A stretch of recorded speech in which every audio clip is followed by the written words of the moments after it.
Bonjour, merci d'être venu et d'avoir accepté notre invitation pour cette conférence de presse sur le lancement des assises.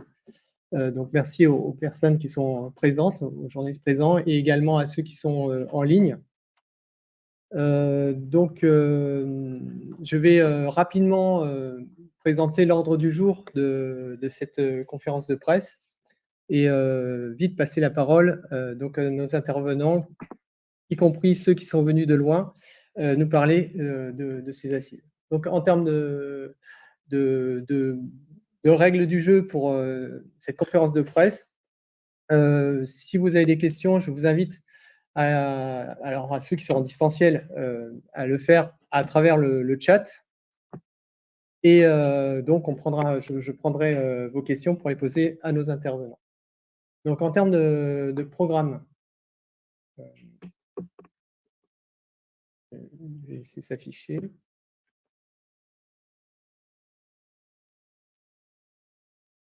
Alors donc voilà, on est au début. Aurélien Lopez, c'est moi, je ne me suis pas présenté, je suis coordinateur du programme Ombré pour l'agence Qualité Construction. Je vais laisser le mot de bienvenue à Philippe Estingois. Par la suite, on a la chance et l'honneur d'avoir une introduction qui sera faite par Vaimua Mouliava, membre du gouvernement de Nouvelle-Calédonie, qui s'est connecté malgré l'heure tardive pour participer à cette conférence.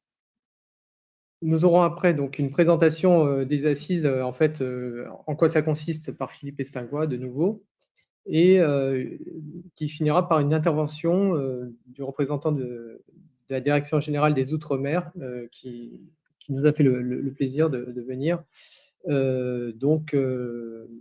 pour donner un mot par rapport à ces assises et à ce qui est fait au niveau du ministère. Nous passerons après donc une deuxième séquence de témoignages. Et c'est là qu'on va pouvoir entendre donc nos différents intervenants. Donc Melvin Gorat qui va intervenir de Mayotte, donc qui est le coordinateur de l'association Arter. Nous aurons également Stéphane Brossard qui interviendra de La Réunion, qui est donc président d'honneur de la FRBTP, la Fédération régionale du bâtiment. Nous avons ici en présentiel Jean-Yves Bonner, qui est l'animateur du projet Bâti Solide. Et nous finirons cette séquence de témoignages par Jamil Abdelaziz, directeur du référentiel de la construction de Nouvelle-Calédonie, qui est venu de Nouvelle-Calédonie pour lancer ces assises. Donc, sans plus tarder, donc on finira bien sûr par une séquence de questions-réponses. Sans plus tarder, je passe la parole à Philippe Estingois. Merci Aurélien, bonjour à tous. Donc, c'est avec grand plaisir que je vous accueille aujourd'hui dans les locaux de l'agence Qualité Construction à Paris. Très très honoré d'avoir avec nous donc le ministre Vainua Moliava de Nouvelle-Calédonie et que je salue tout particulièrement puisque nous avons eu l'occasion déjà de faire quelques sujets ensemble. Je suis aussi très content qui est un représentant de la Direction générale des Outre-mer, que je salue aussi tout particulièrement. Merci. Et puis, tous les représentants des Outre-mer, qu'ils soient à Paris ou toujours dans leur territoire. Donc, je les salue beaucoup au regard des exemples qu'ils pourront citer et, en partageant leurs expériences. L'enjeu, c'est bien le partage d'expériences. Monsieur le ministre, je vous laisse la parole en premier et donc à vous. Merci, monsieur le directeur. Avant tout, mes salutations et mes respects à vous, monsieur le directeur de la QC, un partenaire essentiel et j'allais dire structurant qui a accompagné la Nouvelle-Calédonie dans sa réforme de la construction. Et puis, je salue évidemment la Direction générale des Outre-mer et puis l'ensemble des personnes de l'Outre-mer présents aujourd'hui, enfin, ce soir pour moi et l'après-midi pour vous. Je voudrais vraiment insister sur le fait que je suis là à 23 heures parce que c'est un moment important pour nous en Nouvelle-Calédonie, en tout cas, et il me semble pour l'ensemble des territoires ultramarins, ces assises qui ont été longtemps attendues et finalement lancées aujourd'hui avec une certaine assurance, en tout cas on est rassuré en Nouvelle-Calédonie que ce sujet est pris par l'Agence qualité de la construction. C'est en réalité la Direction générale des Outre-mer le sait, depuis 2019, nous venons à Paris parler de nos difficultés au niveau de la Nouvelle-Calédonie pour tout ce qui est sinistralité et puis l'adaptation nécessaire des normes françaises et européennes à nos contraintes en Nouvelle-Calédonie. La chance, finalement, en Nouvelle-Calédonie, de par notre statut, de pouvoir avoir cette liberté d'adapter avec le Code de la construction de Nouvelle-Calédonie. Mais comment le faire si ce n'est que le faire en s'appuyant sur une expertise nationale avérée qui pourrait nous accompagner dans ce sujet. Je voudrais juste signaler que nous avons, dans cette trajectoire, avec M. Abdelaziz qui est à vos côtés, signé un partenariat avec la BENTEC pour nous accompagner aussi dans la territorialisation de ce qui nous rassemble aujourd'hui aux contraintes de la Nouvelle-Calédonie. Et j'ai envie de dire aussi au niveau régional.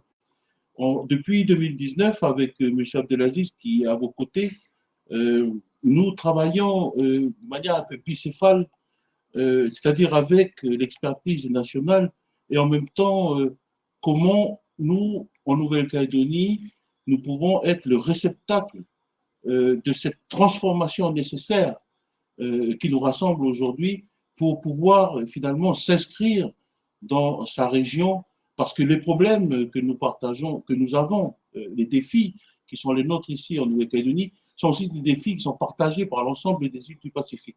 Cela me permet de mentionner qu'à l'initiative de la Nouvelle-Calédonie, et notamment le chef de l'Aziz, nous avons créé le Pacific Island Standard Committee qui rassemble les 18 États et territoires du Pacifique, Tonga, Samoa, Fidji, et qui est un organe qui est rattaché au Forum des îles du Pacifique qui, vous le savez, partage finalement nos mêmes défis, qui sont aussi les défis de l'outre-mer français.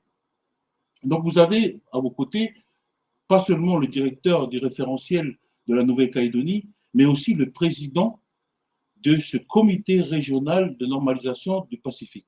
C'est un sujet très important. C'est tenu ici la semaine de la normalisation où nous avons débattu avec nos amis de la région Pacifique les mêmes enjeux de co-construction nécessaire, de collaboration, de plateforme d'échange, en réalité tout ce qui nous réunit aujourd'hui.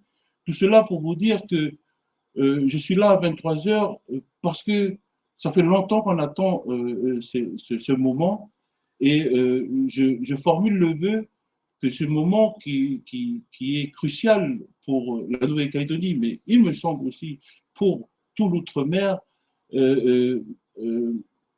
comment dire, qu'il soit rempli de promesses, des promesses concrétisées en s'appuyant sur l'expertise nationale où cette expertise nationale doit aussi, comment dire, s'appuyer sur l'expertise locale. Et c'est bien l'un des objectifs que vous poursuivez et vous me trouverez toujours à vos côtés sur ce sujet. Ceci dit, les territoires, comme la Nouvelle-Calédonie, font aussi face à des contraintes de marché. Un marché intérieur très petit et donc il est nécessaire de se réseauter. Effectivement, quand on veut parler de qualité de la construction, mais ça nécessite toute une chaîne de valeur qui est difficilement duplicable dans un écosystème comme la Nouvelle-Calédonie.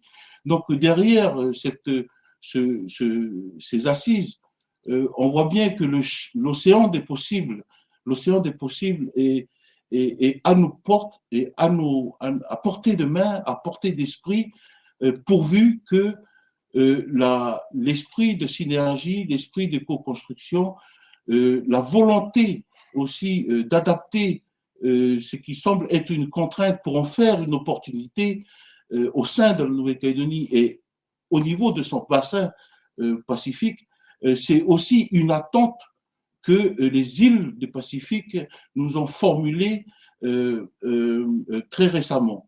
Je crois que M. Abdelaziz aura l'occasion d'en parler, mais on nous attend. On nous attend et on nous attend aussi parce que grâce à ce lien que nous avons avec l'expertise nationale, cette culture technique, scientifique, littéraire, j'ai envie de dire, de rajouter tout ça, c'est une opportunité qu'il faut sublimer pour comment dire, les territorialiser, les adapter à nos contraintes économiques, à nos contraintes climatiques, à nos contraintes tout court. Et c'est en cela que je regarde avec attention les assises que nous lançons aujourd'hui, parce qu'il me semble que c'est le début qui va sanctionner une volonté portée aussi par la délégation sénatoriale aux Outre-mer, qui a fait un certain nombre de recommandations qui me semblent être suivies aujourd'hui, parce que nous vivons une époque où, je l'ai rappelé à nos amis du Pacifique, une catastrophe naturelle qui va arriver en Papouasie-Nouvelle-Guinée, nous allons le ressentir ici en Nouvelle-Calédonie. Et nous sommes tous liés par cet océan qui, finalement, est une opportunité, mais aussi des contraintes au niveau de la qualité de la construction. Donc, c'est toute une chaîne de valeurs, il me semble, qu'il nous faudra revoir tout en sublimant ces contraintes pour en faire des opportunités, non seulement pour cette expertise, cette culture technique, scientifique, d'ingénierie nationale qui pourrait être irriguée ici, dans la région Pacifique, évidemment par la Nouvelle-Calédonie. Et je n'oublie pas non plus la Polynésie française et puis Wallis et Futuna, qui forment finalement cette représentation, ce que j'aime à dire que Édouard Glissant appelait le tout-monde et que nous accordons tous à dire l'archipel France.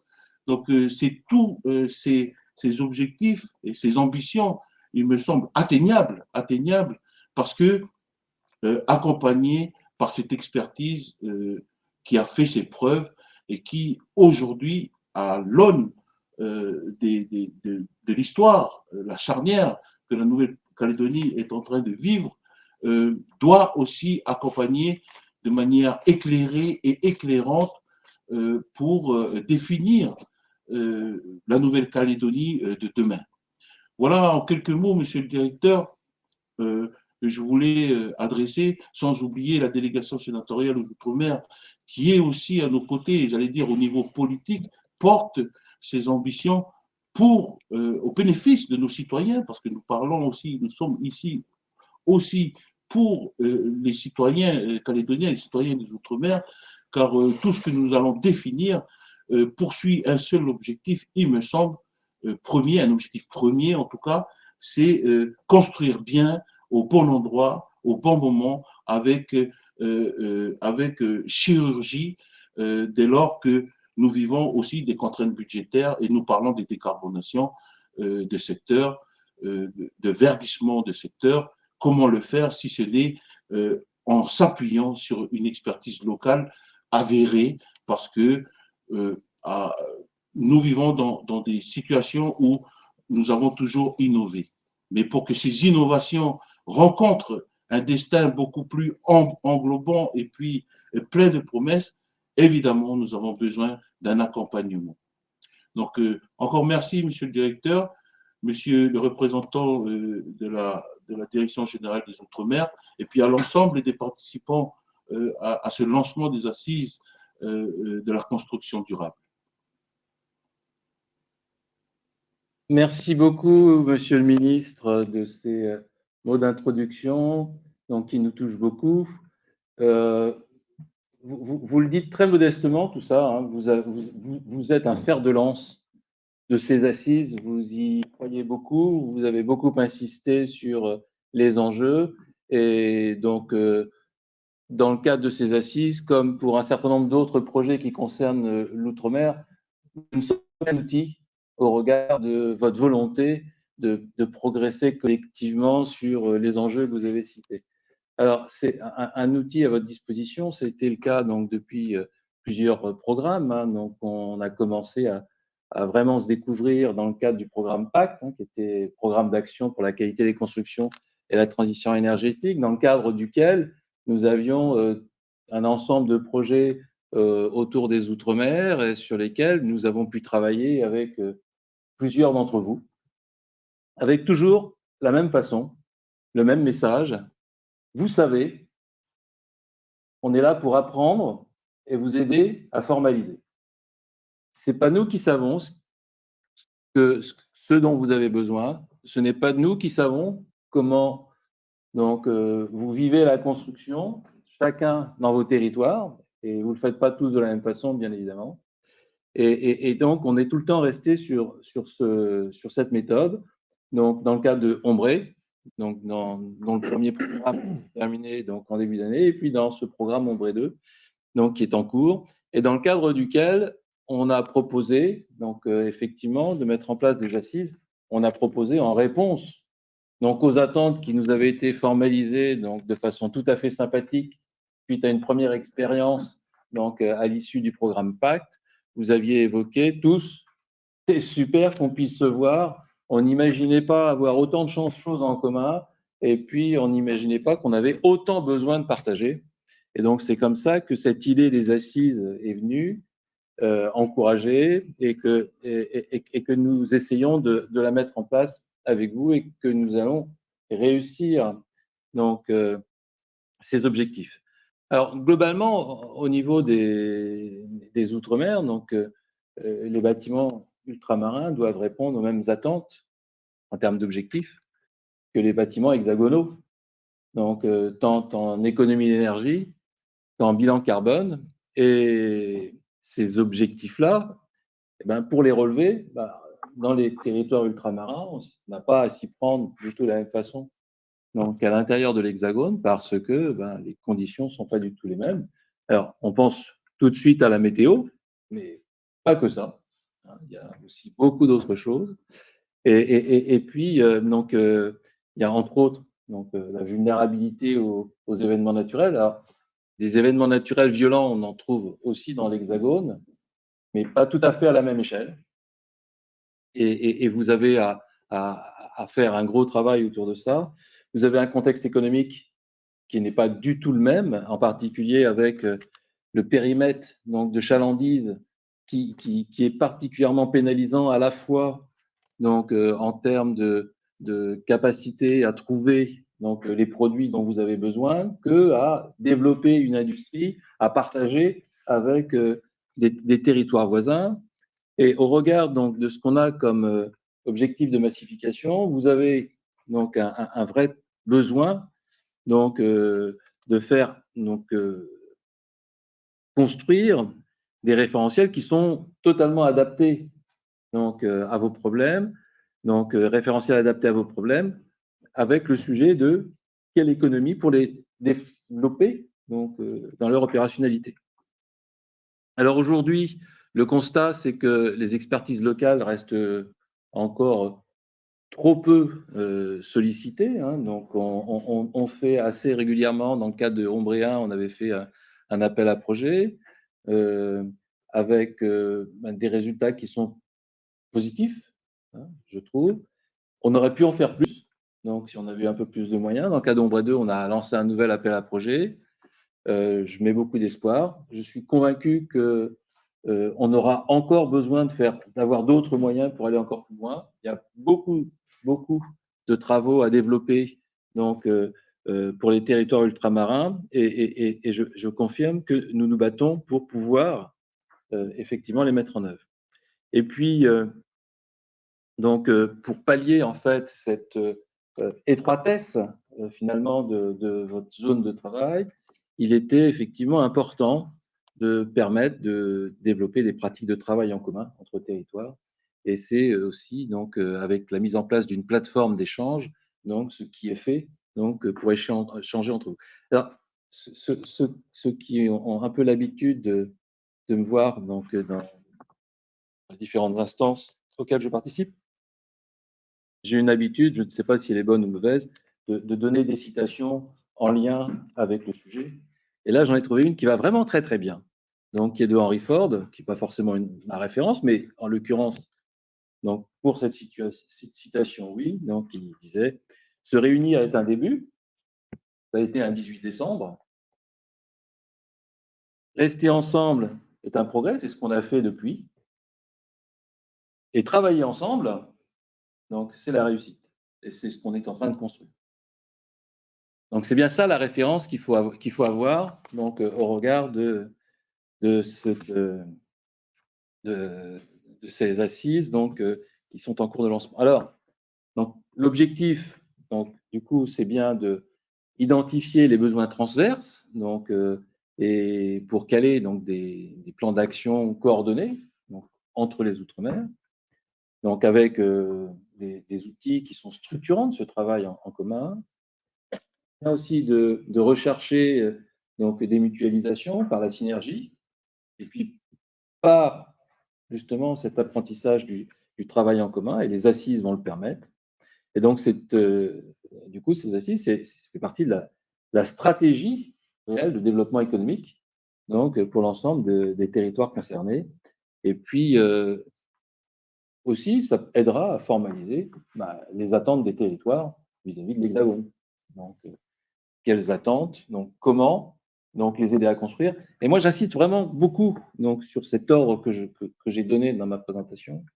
Donc, ce sont bien aux territoires, en premier lieu, de prendre des initiatives, donc sans vouloir vexer qui que ce soit. Donc, mais le ministre a beaucoup insisté sur le travail de Jamil en Nouvelle-Calédonie. Effectivement, hein, c'est devenu une référence donc, de ces dernières années.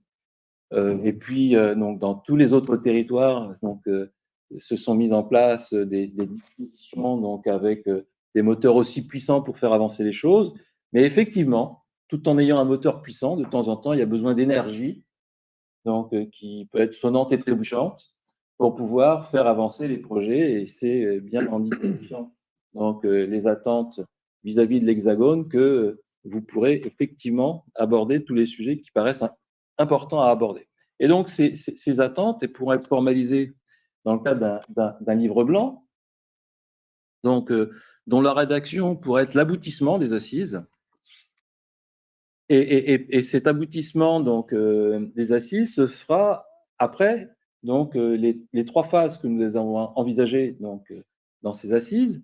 Donc, une première phase dont l'appel à projet a été lancé pour trouver des animations. Donc, une première phase qui sera un travail donc, dans les territoires, piloté par des acteurs du territoire, sur des sujets partagés, de façon à construire effectivement donc, des propositions donc, pour adapter donc, de nouveaux référentiels, projeter donc, des référentiels en complément de ce qui est à adapter, donc voir comment avoir des contributions scientifiques locales, et localement, il y a des bons niveaux scientifiques, des très bons niveaux scientifiques, donc, qui peuvent servir de référence avec des productions qui font référence dans l'Hexagone d'ailleurs, et il ne faut pas l'oublier. Et puis, donc, des ateliers aussi sur les modalités de consolidation de l'ensemble des informations et de méthodes de partage.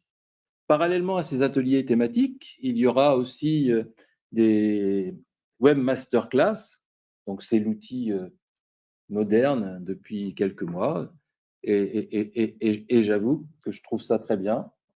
Et donc, il y en a déjà eu plusieurs donc, avec les amis ultramarins.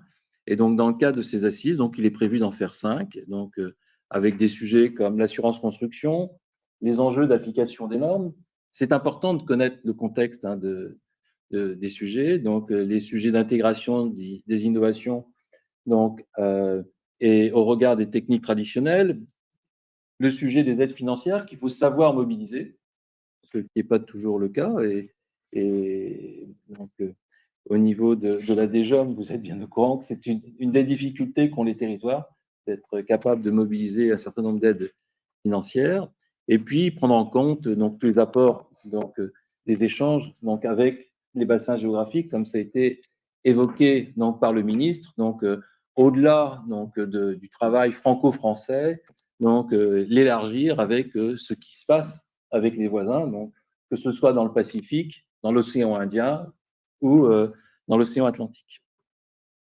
À l'issue de ces phases donc, sur les territoires, donc les web masterclass et les ateliers thématiques, donc il est prévu de faire des échanges donc, dans des assises qui se tiendront à Paris, donc, avec des représentants de chacun des territoires, des représentants qui sont mobilisés et qui sont imprégnés donc, des différents enjeux donc, qui sont apportés pour le compte du territoire. Et donc, ces échanges finaux donc, permettront de synthétiser donc, les réflexions qui ont été tenues. Et à partir de ces synthèses et puis d'un certain nombre de travaux qui seront faits, eh bien, ça va permettre de construire le livre blanc. En un petit schéma, on peut voir donc, le planning général donc, qui est proposé. Donc, il y a un premier appel à contributeurs qui a été lancé à la mi-juin, donc avec des résultats fin août. Les ateliers et les ateliers et les web masterclass donc, vont avoir lieu donc, à l'automne jusqu'à fin février. Et puis les assises à Paris, donc ça devrait avoir lieu fin février, début mars. Et puis un travail sur le livre blanc, donc les 6 mois suivants. L'objectif donc étant une parution du livre blanc à l'occasion de Batimat, ce qui est un événement à l'occasion duquel donc, il est quand même tout à fait important de pouvoir valoriser donc, le travail fait par les ultramarins pour les ultramarins.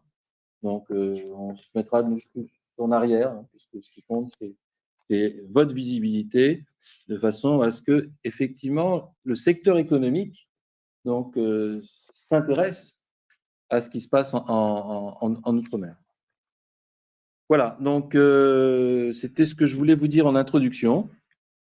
Et on va continuer donc, avec l'intervention donc, de François Leverger, donc, de la Direction Générale Outre-mer, que je salue à nouveau et remercie d'être venu à l'occasion de cette conférence.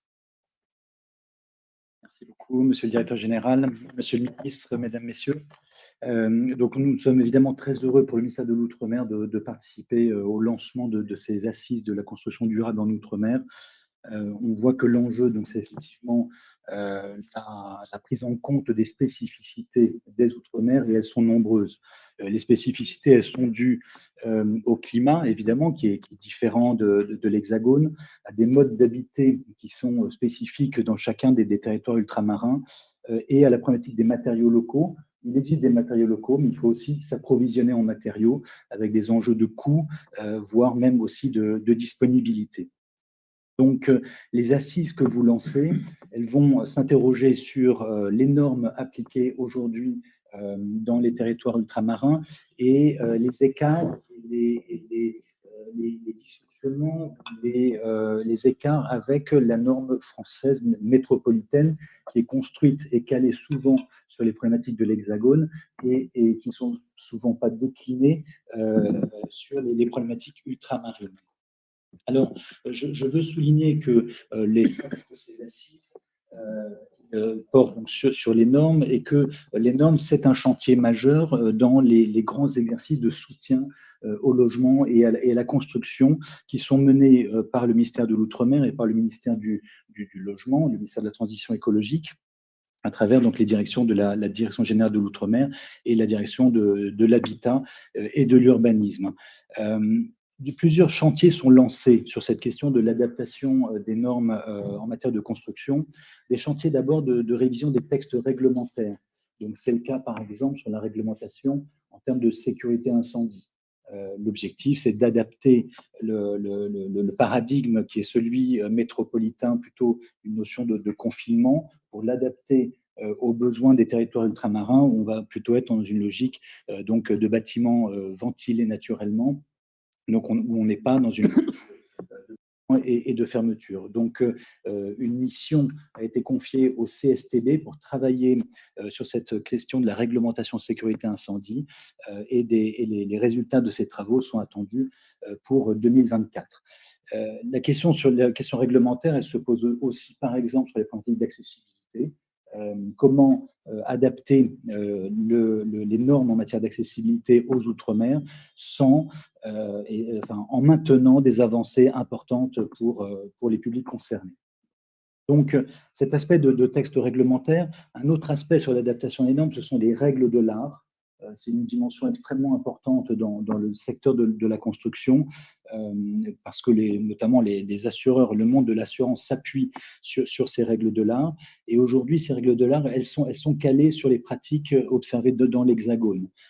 Et donc, l'objectif qui a été l'objectif du PLOM, donc du plan logement outre-mer pour la période 2019-2022, ça a été de mettre en place des commissions de normalisation dans les territoires pour réévaluer et apprécier ces règles de l'art. Donc, des commissions se réunissent à La Réunion et à la Martinique, avec d'excellents bilans, parce que ce sont des commissions qui font des vraies propositions et des préconisations en matière d'évolution des règles de l'art. Une troisième dimension sur laquelle nous travaillons collectivement, ce sont les normes sur les matériaux de construction. Donc, c'est aujourd'hui la problématique du marquage CE. Effectivement, dans les Outre-mer, on importe, entre guillemets, des matériaux qui répondent à la norme européenne, mais on voit le besoin d'importation de matériaux des pays limitrophes, des pays voisins. Ça peut être du Brésil pour la Guyane, ça peut être de l'Afrique du Sud pour la Réunion. Et pour cela, l'État a engagé un projet de marquage pour les régions ultrapériphériques, donc de marquage de RUP, qui va permettre d'importer et de reconnaître les matériaux issus de pays limitrophes. Donc là aussi, c'est un chantier important qui sera finalisé en 2024. Donc, le chantier de l'adaptation des normes, c'est un vaste chantier qui se déroule d'ores et déjà. Il sera également porté dans des grands exercices de programmation sur le logement outre-mer. Donc, je les cite pour montrer dans quoi s'inscrivent ces travaux des assises sur la construction durable. Les grands exercices, ce seront pour commencer la feuille de route du logement 2024-2027. Donc, c'est une feuille de route qui prend la suite du plan logement outre-mer 2019-2022 et qui donneront des perspectives en termes alors déjà de volume de construction de logements, mais également en termes de normes et d'évolution de normes. Nous serons dans une logique qui est vraiment celle qui a été évoquée sur les assises, c'est une logique territoriale, avec un souhait de demander aux territoires de produire des plans territoriaux qui viendront ensuite nourrir cette feuille de route plus globale et nationale. Également les problématiques d'adaptation des normes, on les retrouve dans un exercice qui va déboucher en juillet, le 6 juillet, qui est le SIOM, le comité interministériel Outre-mer, qui a permis déjà de progresser sur les problématiques de réhabilitation, en particulier donc, dans tous les territoires sur lesquels la réhabilitation occupe une place extrêmement importante, donc notamment les territoires antillais et de la Réunion. Voilà, donc c'est pour dire que les assises de la construction durable en Outre-mer, elles arrivent à un moment qui est tout à fait charnière, parce que nous avons la finalisation du plan logement Outre-mer 2019-2022 avec les chantiers que j'ai évoqués sur la réglementation et l'ouverture de ce travail sur cette nouvelle feuille de route qui va définir des nouveaux objectifs. Et donc, les assises de la construction durable, elles vont permettre d'alimenter ces exercices. Du point de vue de l'État, nous attendons énormément de la part de l'AQC et de la part des professionnels du bâtiment dans les Outre-mer pour faire des propositions d'évolution normative. Je note également que cet exercice tel que vous l'avez conçu va permettre aux territoires ultramarins de dialoguer entre eux et de définir des plateformes communes de propositions, là où jusqu'à maintenant, on avait une approche qui était plutôt une approche territoire par territoire. Et dans cet exercice, nous aurons des propositions qui seront partagées sur des problématiques communes. Donc, voilà, je pense que ces assises arrivent à un moment extrêmement opportun et donc je souhaite remercier l'Agence pour la qualité de la construction pour mener cette vaste démarche. Je remercie aussi l'ensemble des partenaires sur les territoires, les collectivités, les gouvernements, et également les professionnels, donc la FRBTP et les fédérations régionales du BTP, ainsi que donc tous les acteurs qui concourent au secteur du logement et de la construction localement.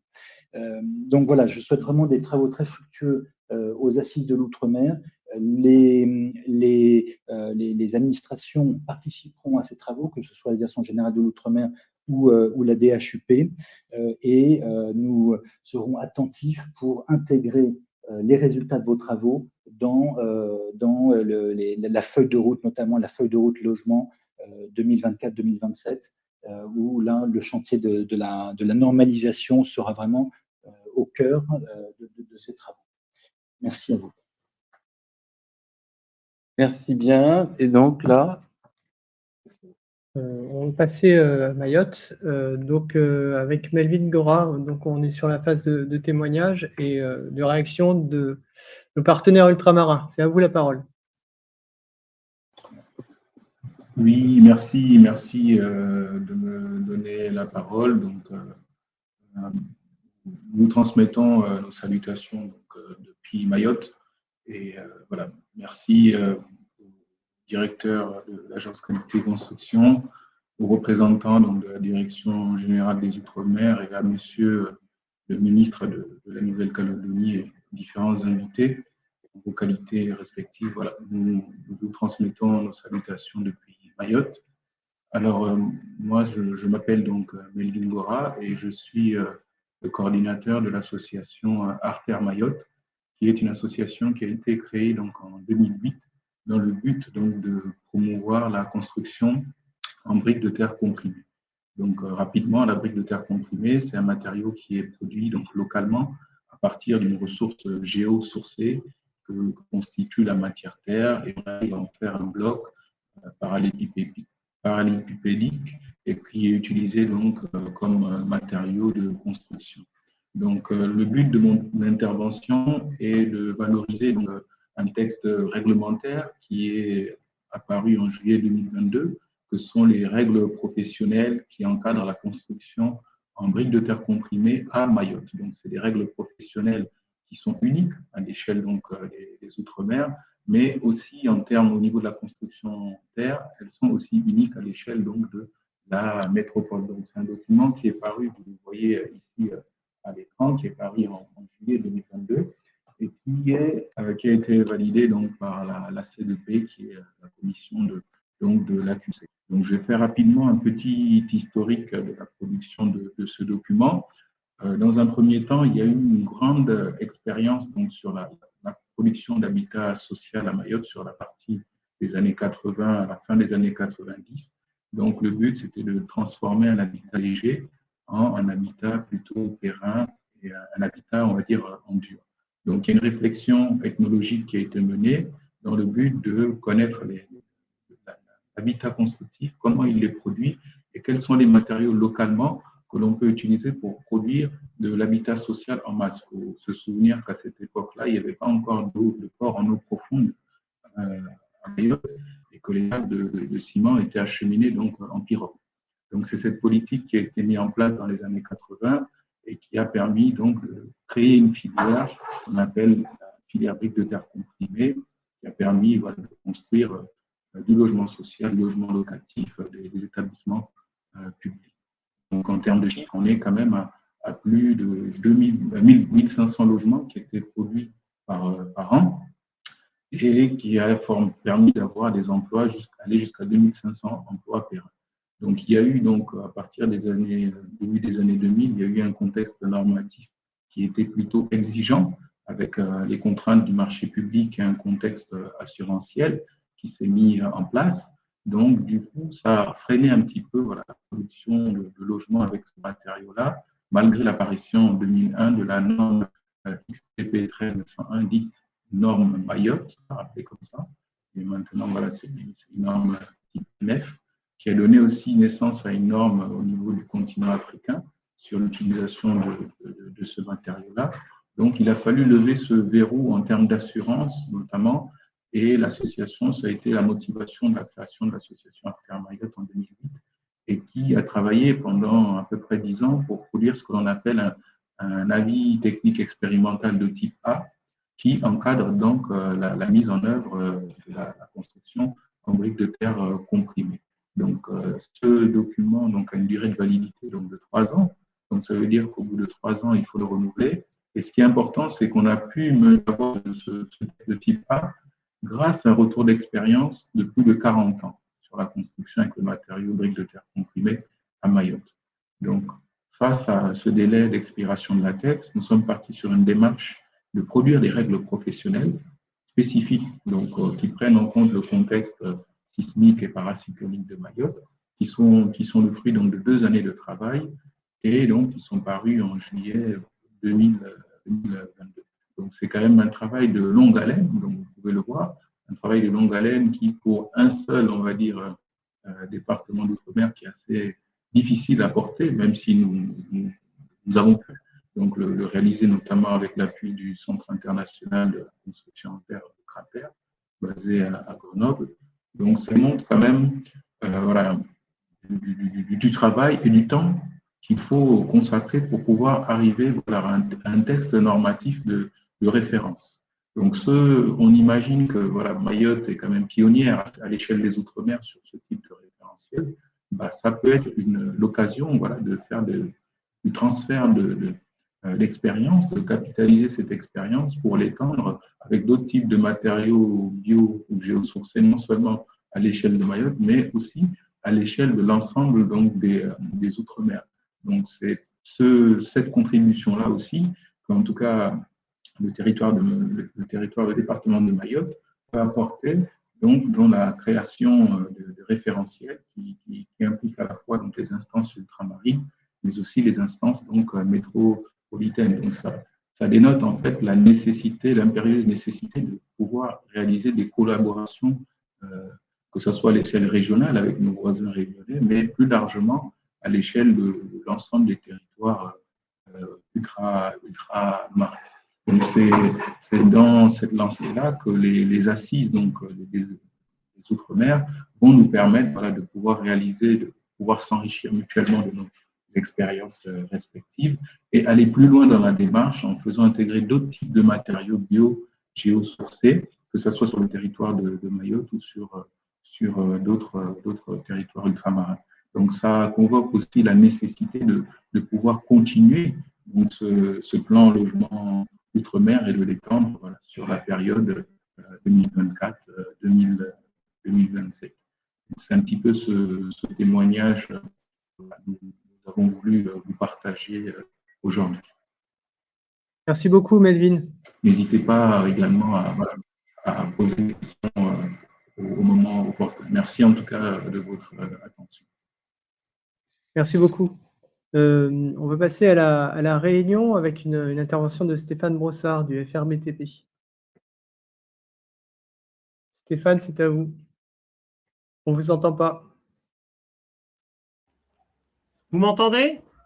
Parfaitement. Donc, bonjour à tous et merci effectivement de nous intégrer dans cette dynamique portée par la QC donc sur l'adaptation normative qui est un travail que nous on mène déjà depuis plus de 20 ans à l'île de la Réunion et on a été, je ne vais pas dire précurseur, mais en tout cas avec l'association des industriels de la Réunion il a été créé dès les années 2000 un label spécifique qui garantissait la performance des produits de construction à l'adaptation complète au climat tropical humide que nous avons et qui est un climat qu'on partage tous. Et donc, on a, dès ces années-là, mis en place des commissions basées avec des industriels de production, des entreprises qui mettaient en œuvre les produits et des assureurs, bien sûr, qui les garantissaient dans le cadre des ouvrages qu'on réalisait. Donc, ce label-là a évolué dans les années 2010 vers une certification plus générale qui s'appelait Acerbat. Mais Acerbat, qui était porté par des fonds européens, n'avait pas la pérennisation nécessaire et les moyens nécessaires pour pouvoir avoir une garantie de visibilité sur du long terme. Parce que là, on parle de long terme.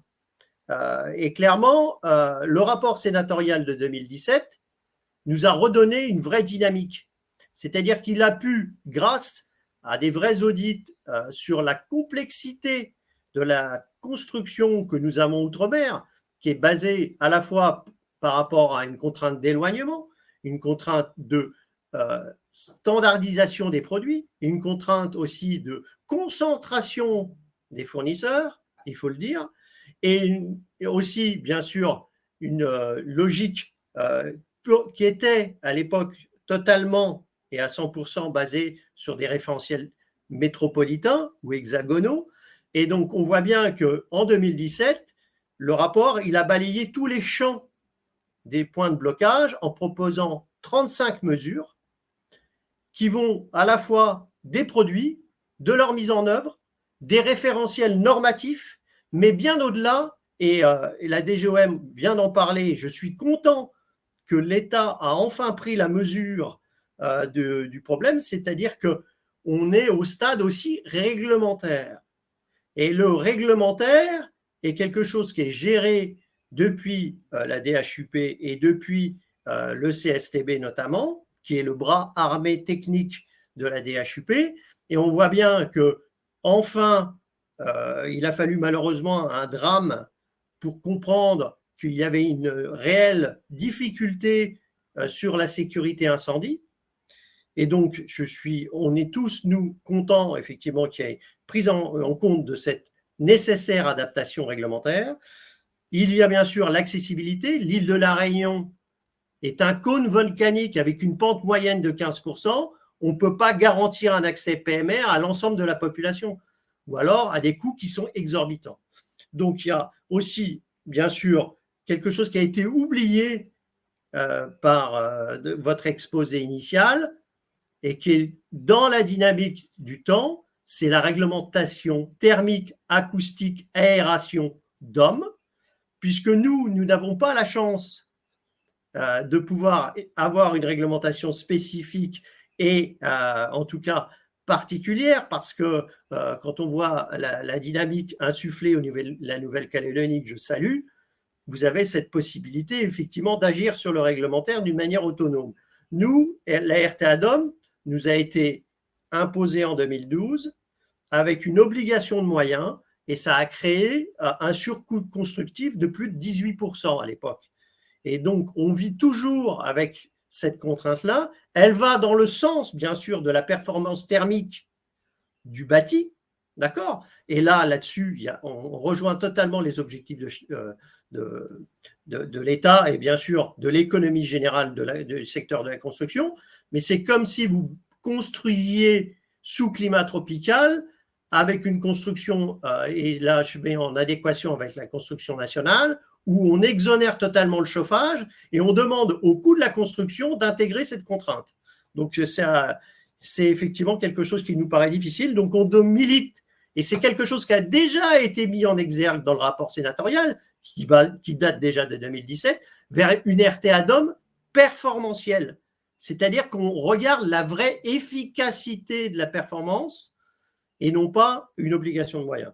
Donc, je ne vais pas rentrer plus dans le réglementaire, parce que nous, depuis 2017, et grâce à l'AQC, on a pu mettre en place, et c'est l'objet de mon témoignage aujourd'hui, on a pu mettre en place une commission miroir du BENTEC, et on a ciblé les DTU, et donc les règle de l'art qui intègre à la fois la performance du produit mais sa mise en œuvre.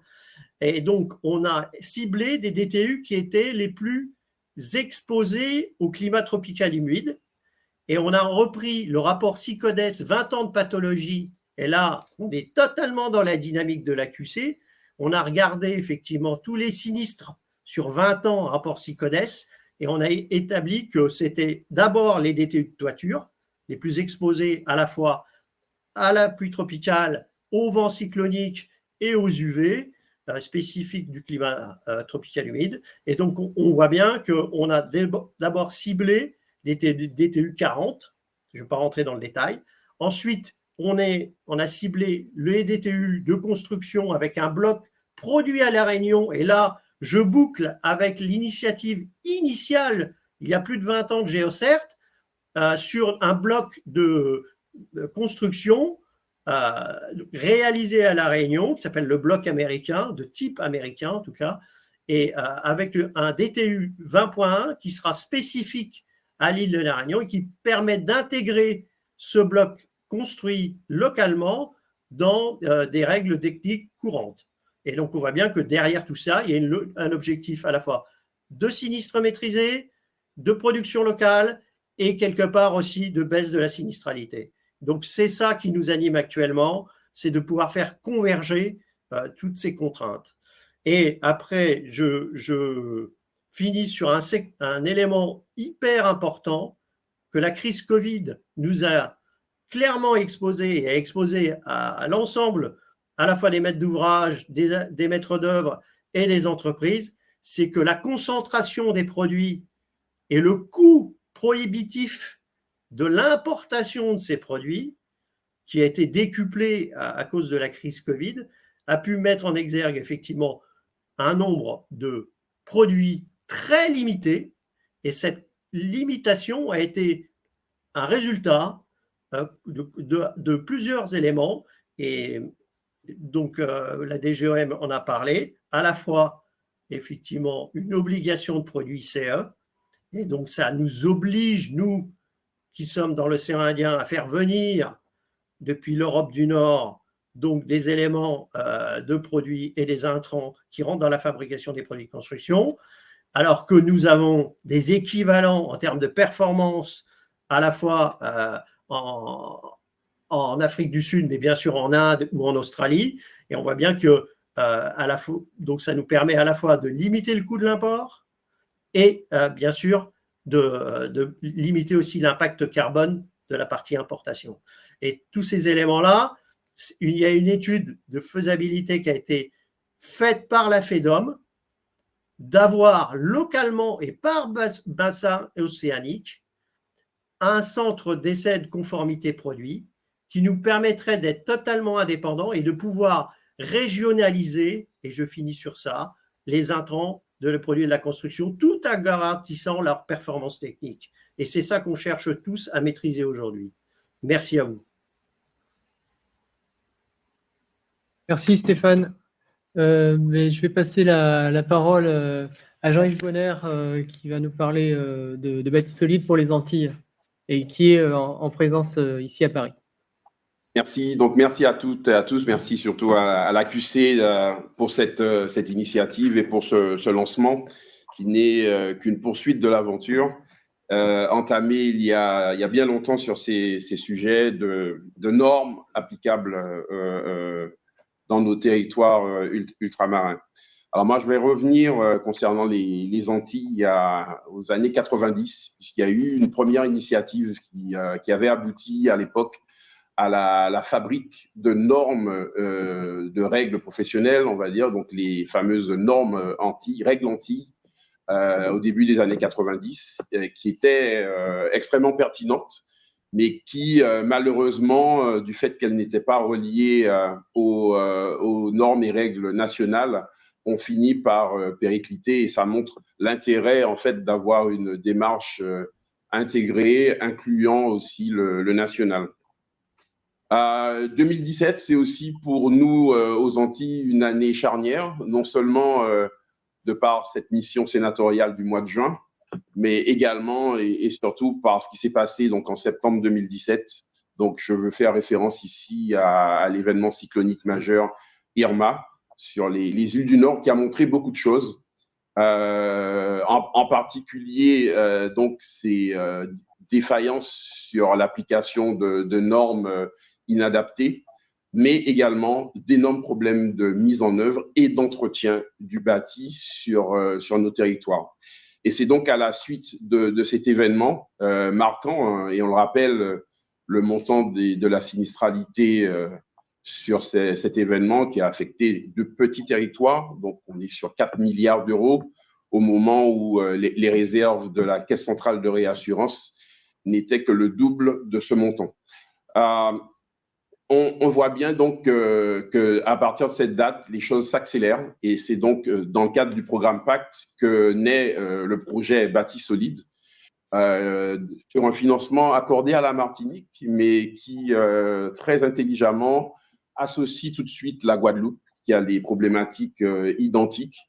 Et c'est à la restitution des travaux de cette première phase qui a concerné la révision des paramètres du vent cyclonique que nous faisons la rencontre effectivement de Djamil Abdelaziz et qui nous parle de ces projets aussi développés et d'ailleurs sur le même vent cyclonique sur la Nouvelle-Calédonie. Et naît de cette rencontre de 2019 l'idée vraiment de construire ces assises de la construction ultramarine durable. Et donc, on a depuis continué à échanger. Et donc, nous sommes très heureux aujourd'hui de pouvoir matérialiser ces discussions et ces échanges par un lancement officiel d'une aventure qui est extrêmement importante pour nos territoires. Donc, au niveau du projet Bâti solide, donc antillais, nous en sommes aujourd'hui à la phase 2. Et comme la Réunion, nous revisitons un certain nombre de référentiels, un certain nombre de DTU sur lesquels nous sommes en train de faire des propositions et également en lien étroite avec le BENTEC et plus récemment, et je tiens à le signaler, avec le CSTB qui est dans une dynamique, je dirais, de coopération qui nous réjouit. Nous sommes très, très récemment rencontrés et promis donc d'accélérer cette coopération et de travailler de manière plus étroite ensemble. Les objectifs que nous nous fixons sont bien sûr d'arriver à des référentiels plus adaptés pour la construction neuve, mais nous n'oublions pas, et c'est aussi la leçon de l'événement Irma, le bâti existant sur lequel nous voulons dire un certain nombre de choses. Parce qu'il est vrai, et ça rejoindra les préoccupations de la DGOM, notamment sur les Antilles, nous sommes dans des dynamiques démographiques plutôt de contraction, donc avec une volonté de réhabiliter du logement existant, réhabiliter du bâti existant. Et il faut aussi, pour ce bâti existant, pouvoir dire des choses et pouvoir faire des choses, même si effectivement les référentiels ne s'appliquent pas. Mais il est tout à fait utile de pouvoir aussi dire des choses et de conformément à un certain nombre d'objectifs que nous pourrons nous fixer. De manière plus large et pour tracer des perspectives, le projet Bâti solide, donc la phase 2, a été prorogée d'une année, donc elle se terminera en décembre 2024. Avec, nous l'espérons, des résultats extrêmement concrets, tant sur des propositions à intégrer dans les commissions de révision nationale des DTU que de production de guides.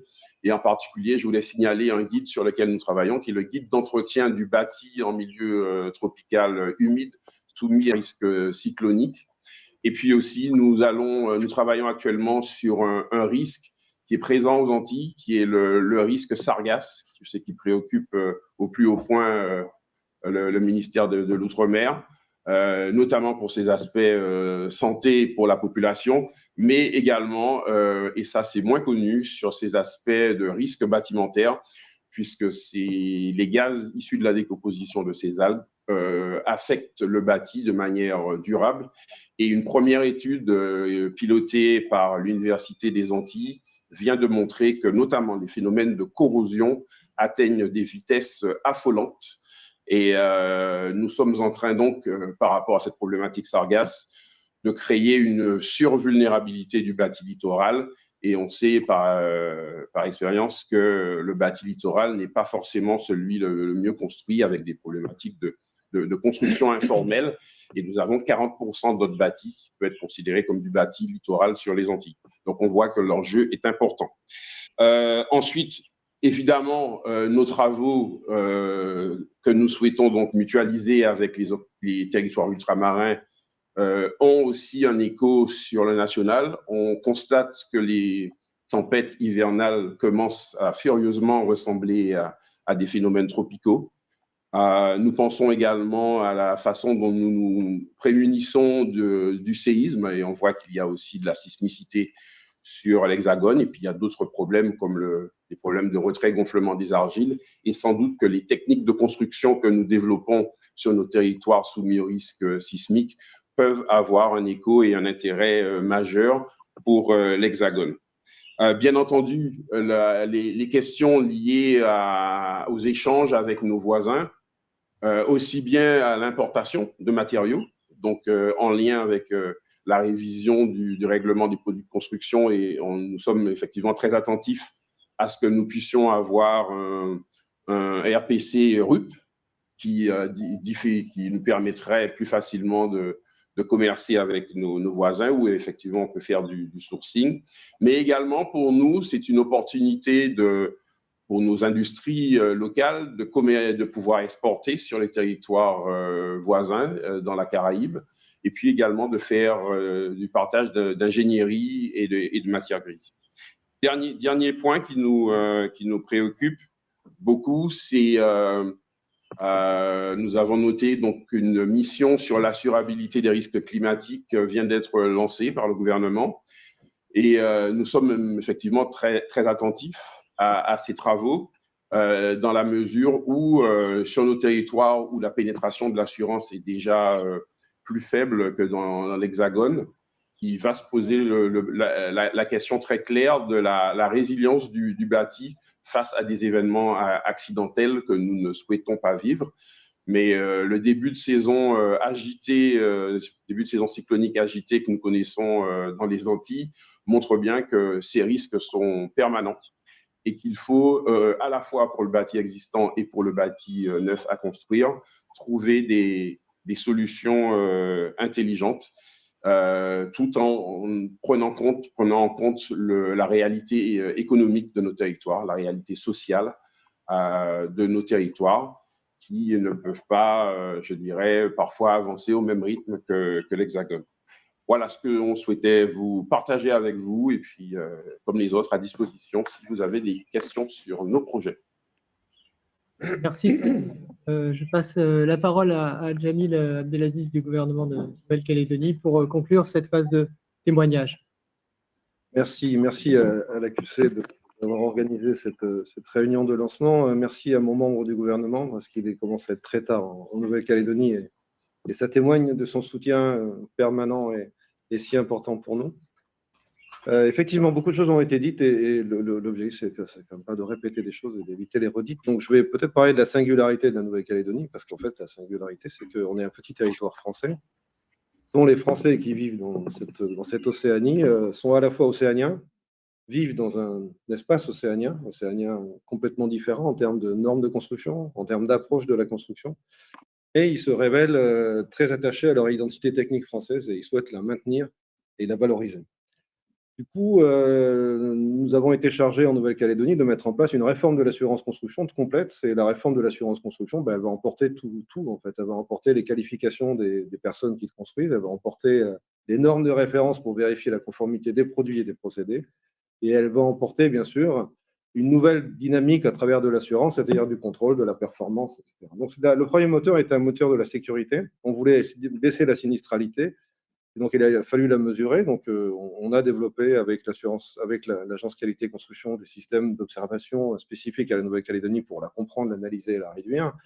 Mais très vite, en fait, le moteur de cette réforme, ça a été la solidarité entre tous les acteurs. Donc, on a fédéré tous les acteurs de la Nouvelle-Calédonie, et cette bienveillance nous a permis d'aller assez vite. En fait, en 18 mois, on a développé un système d'assurance contextualisé à la Nouvelle-Calédonie.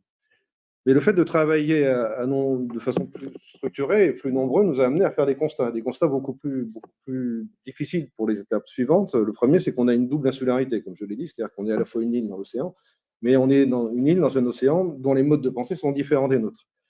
Donc, il a fallu qu'on s'attache à se rapprocher de nos voisins parce qu'on ne peut pas être seul dans le monde. Il faut qu'on soit proche des autres. On n'existe que par le regard des autres. C'est souvent le monde Cana qui nous dit « j'existe parce qu'on me regarde ».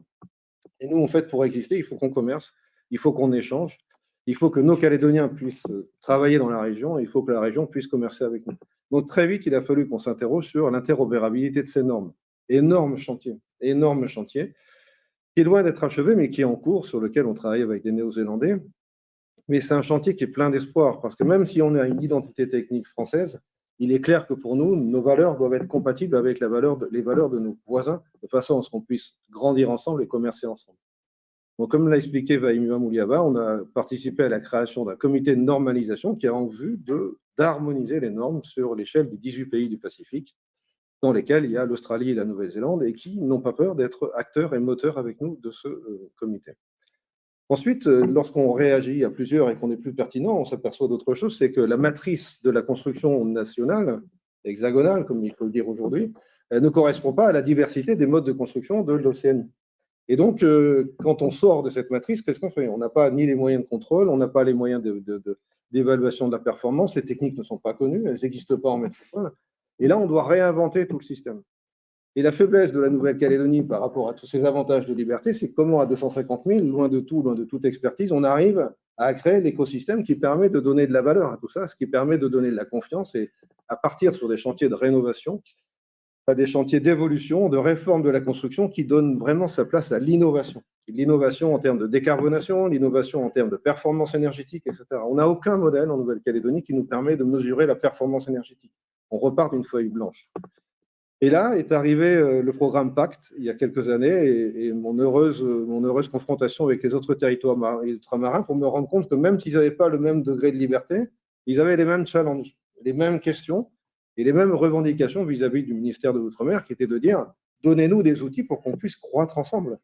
Pourquoi? Parce que lorsque la Calédonie a fait caractériser son bois de construction, par exemple, on s'est aperçu que la Polynésie, 4 mois après, elle l'a fait, et on l'a fait juste après la Guyane qui l'avait fait, et on a fait 4 fois le même travail. Et on a plein d'exemples comme ça. C'est-à-dire qu'aujourd'hui, on est capable de collaborer sur le bambou, par exemple, avec d'un côté la Réunion et en même temps Fidji et le Vietnam, mais c'est le fruit du hasard, en fait. On n'a aucun élément pour savoir sur quoi travaillent nos collègues ultramarins. On n'a aucun moyen de partager des stratégies. Et on n'a aucun moyen de développer des projets en commun. Or, ce qui nous rassemble, c'est notre petite taille, c'est notre faiblesse, mais si on arrive à travailler ensemble de façon coordonnée, on va réduire cet impact économique, pathogène du fait de la petite taille de nos marchés, et de créer des dynamiques qui vont nous permettre de lancer des défis qu'aujourd'hui on n'arrive pas à relever. J'attire votre attention sur un point, c'est qu'on a beaucoup mobilisé les parties prenantes de Nouvelle-Calédonie pour créer tout cet écosystème. Et ça a été un élan de solidarité très, très fort. Aujourd'hui, on va les mobiliser fortement. L'agenda que vous a présenté Philippe Estingois est un agenda qui repose sur une concertation locale. Donc, on va mobiliser des ressources en faible nombre, avec des expertises en faible nombre, et on va leur demander de travailler ensemble sur la façon dont ils souhaiteraient qu'évolue un cadre réglementaire pour certains, un cadre normatif pour d'autres, qu'on puisse justement faire bouger les lignes. La condition à la réussite de ce projet, c'est qu'il y ait une suite. Parce qu'on a déjà fait le travail avant 2017, effectivement, et on a tous participé au rapport de la délégation sénatoriale et on a déjà exprimé des choses. Donc la pire des choses serait de refaire 2 fois la même histoire, c'est-à-dire de poser un deuxième constat. Aujourd'hui, j'attire à l'attention de tous sur le fait que nous sommes attentifs au fait que les constats et les analyses que l'on va faire doivent déboucher sur des plans d'action. Et moi, j'imagine, et je positionnerai les assises comme étant l'interface entre les rapports précédents qui ont déjà été faits, qui ne nécessitent pas forcément d'être réinvestigués, et des plans d'action qui leur permettront de donner une vraie réalité et un vrai sens. Un industriel en Nouvelle-Calédonie est un homme courageux, qui travaille dans un ensemble complexe, qui travaille loin de la mère patrie qui lui donne ses règles de fonctionnement, qui parfois lui sont inapplicables. Et si on veut l'aider à développer son activité, si on veut développer ces pays et leur permettre d'échanger et de grandir, il est impératif qu'on passe du constat à l'action. Donc, tel est l'essence même de ce que j'attends de ces assises de la construction. Merci beaucoup. Merci, Jamil. On va passer à la séquence de questions-réponses. Est-ce que dans la salle, il y a des questions? Directement. Donc, après, j'aimerais bien pouvoir vous avoir au micro certains d'entre vous, si possible, pour l'outre-mer. Oui, mais donc pas de questions Alors, à moi, partager. Moi, j'avais quelque chose qui m'interpelle en particulier sur les sargasses. C'est pourquoi ne pas imaginer d'utiliser les sargasses comme elles sont utilisées ailleurs. En Hollande, on fabrique des sargasses pour la construction, notamment des fenêtres, isolants et des toits. Est-ce que c'est une piste de réflexion? Je sais qu'aux Antilles, on essaye de voir comment transformer ces sargasses. On a vu qu'avec on a commencé avec des cercueils, transformer les sargasses pour en faire des cercueils. Ça existe le procédé, mais pourquoi pas ne pas imaginer que ces sargasses puissent, encore une fois, une contrainte, puisse devenir peut-être une opportunité. En quoi ça bloque, vu qu'ailleurs dans le monde, on s'en sert pour construire. Alors, si je peux, sur la question des sargasses, pour l'instant, la priorité a été donnée donc, à la santé humaine. Et donc, ce sont les aspects sanitaires de cette problématique qui ont beaucoup occupé les territoires antillais. On sait maintenant que, puisque c'est un phénomène qui est arrivé en 2011, qui a commencé vraiment en 2011, on sait maintenant que ça va être récurrent. Par contre, c'est un phénomène intermittent. Donc, il y a des périodes pendant lesquelles il n'y a pas d'échouement de sargasses. Donc, ça peut compliquer éventuellement un processus industriel tel que vous l'imaginez, parce qu'un industriel va chercher à avoir une maîtrise de sa matière première. Évidemment, puisque les sargasses arrivent, il y a des réflexions en cours pour savoir ce qu'on peut en faire. Donc, il y a un certain nombre de réflexions sur les usages en agriculture. Et puis, il y a effectivement des réflexions en cours sur les usages pour la construction, notamment dans la fabrication d'isolants, également dans la fabrication de blocs pleins, comme ça se fait, je crois, au Mexique, il y a des exemples. Par contre, aujourd'hui, nous n'avons pas les outils pour qualifier. Alors déjà, les ressources pour faire de la recherche et du développement en matière de construction sont très limitées, ça demande des moyens importants. L'État vient au travers, et peut-être que M. Le Verger pourra en parler mieux que moi, de mettre un certain nombre de moyens dans des plans sargasses. Ça va peut-être être une opportunité pour justement accélérer la recherche et le développement, parce que derrière ces produits, il faut les qualifier. Il faut que donc les assureurs puissent à un moment donné dire ces produits sont conformes à des référentiels. Et donc, il y a tout ce travail à amener. Et c'est peut-être ce que les cellules locales de validation de conformité pourront faire à l'avenir.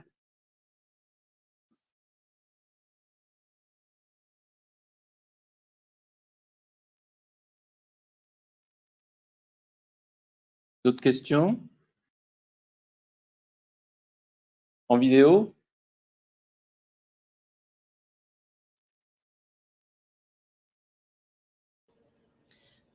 Puis-je apporter juste un complément à ce que vient de dire Jean-Yves Bonner? Bien sûr, Françoise. Bonjour. Bonjour, monsieur le ministre. Bonjour, monsieur le directeur de la DGOM. Donc, je voulais juste, sans monopoliser la parole, je voulais juste réagir au propos… Françoise, vous pouvez vous présenter pardon, en 2 mots. Excusez-moi.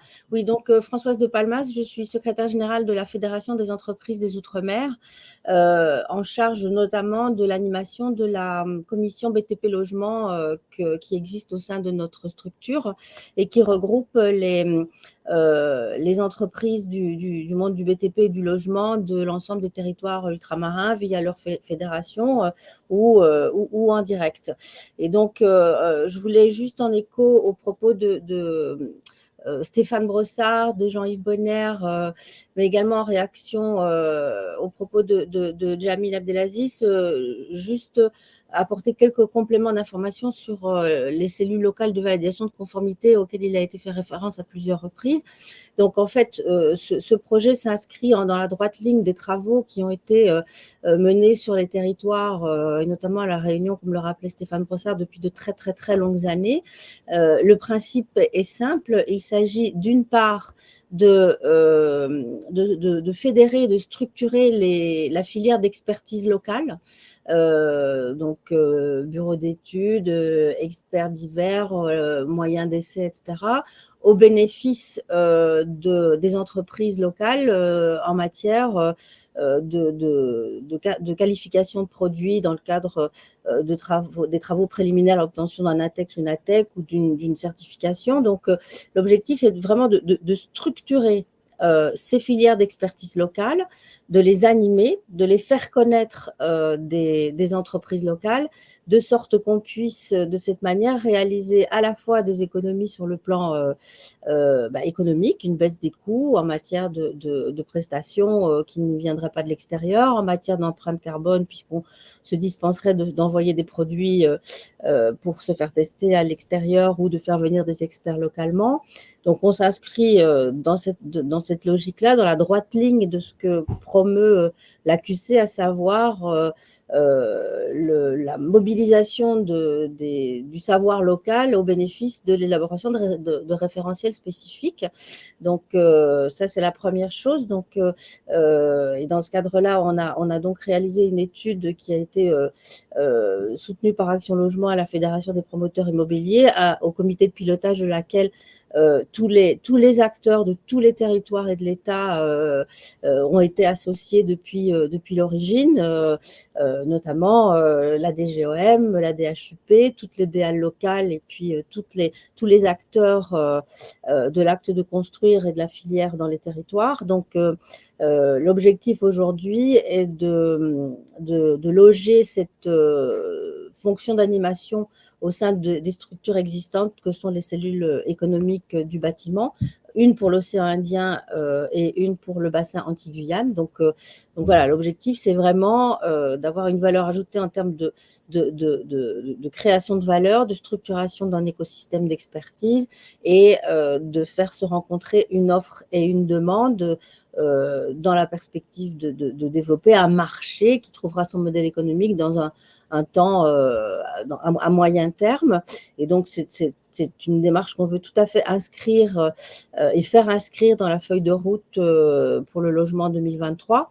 Et deuxièmement, en écho aux propos de Jamil Abdelaziz, dire qu'effectivement, ce rôle de transversalité et de partage des expériences à l'échelle ultramarine, c'est typiquement le rôle de notre commission BTP Logement, et c'est typiquement aussi ce qu'on veut instiller dans le cadre de ces cellules, c'est cette collaboration qui permette de faire gagner du temps aux uns aux autres, de faire en sorte que les uns s'alimentent des avancées des autres. Et donc voilà, ce rôle de transversalité, on pense être tout à fait à même de l'assurer au bénéfice des entreprises de tous les territoires de notre outre-mer. Voilà, je ne veux pas être plus longue, mais je pensais utile d'apporter ces précisions. Merci Françoise. Je ne sais pas s'il n'y a toujours pas de questions dans la salle. Ok, donc je vais laisser la parole à Philippe pour conclure.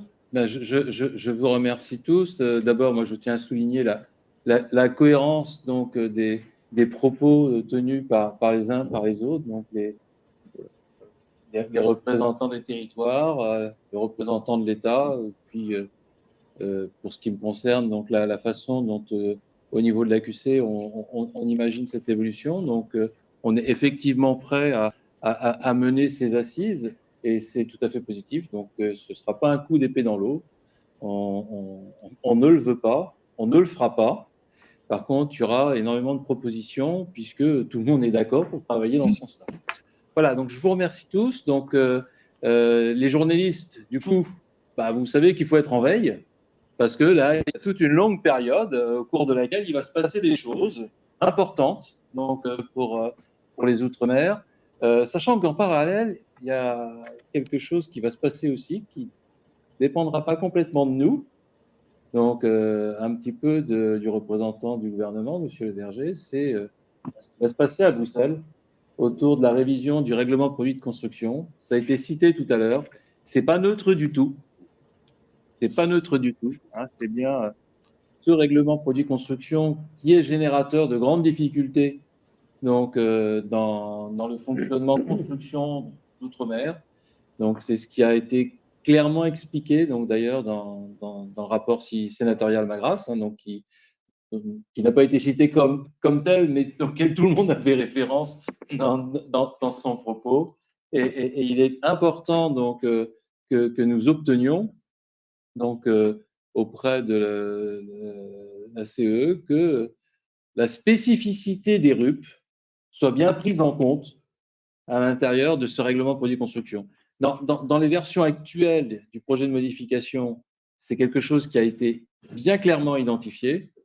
Et donc, il faut rester très, très attentif à ce que les avancées qui sont imaginées à ce jour donc, aillent bien donc, jusqu'au bout. Et donc, ce qui nous permettra effectivement d'avoir, au moment de Batimat 2024, un livre blanc plein d'optimisme avec des actions concrètes et qui sera donc une référence pour le soutien donc, de l'État aux actions dans les territoires ultramarins. Merci à tous, à bientôt. Au revoir. À Au revoir. bientôt. Au revoir. Merci, au revoir. À bientôt.